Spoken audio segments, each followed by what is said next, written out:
ଦେଖନ୍ତୁ ଆଜି ଆମେ ମୁଁ ଆପଣମାନଙ୍କୁ କହିଥିଲି ଆମର ପ୍ରତିଷ୍ଠା ଦିବସରେ ଯେଉଁଭଳି ଭାବରେ ଅଦିନିଆ ବର୍ଷାରେ ଚାଷୀ କୂଳ ହନ୍ତସନ୍ତ ହେଉଛନ୍ତି ଏବଂ କେବଳ ଯେ ଖାଲି ଖରିଫ ଫସଲ ଯାଇଛି, ଧାନ ଫସଲ କେବଳ ଯାଇନି, ରବି ଫସଲ ମଧ୍ୟ ସମ୍ପୂର୍ଣ୍ଣ ଭାବରେ ନଷ୍ଟ ହୋଇଯାଇଛି।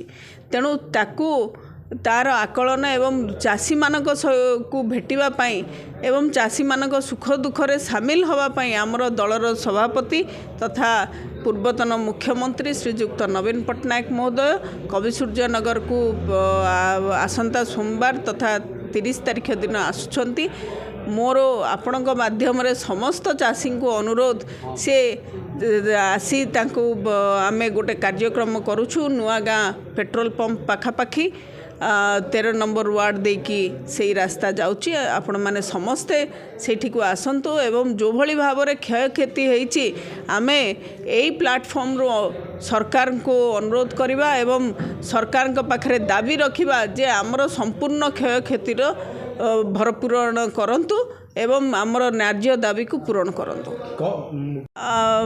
आमर कार्यक्रम रही से हिंजिली निर्वाचन मंडली को जीवे, आस्का को आसुचंती, कविसूर्यनगर को आसुचंती।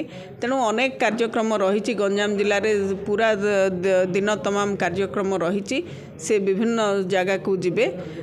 आमर आमे निष्पत्ति नैथिलु जेहेतु यही अंचल बहु क्षय क्षति होईची आमर निष्पत्ति रही जे यही अंचल से देखिए क्षय क्षति को आकलन करने से आसुछंती एवं विशेष करके चाषी मानक भेटापी आसुछंती, तांकर असुविधा सुविधा बुझापी से आसुछंती।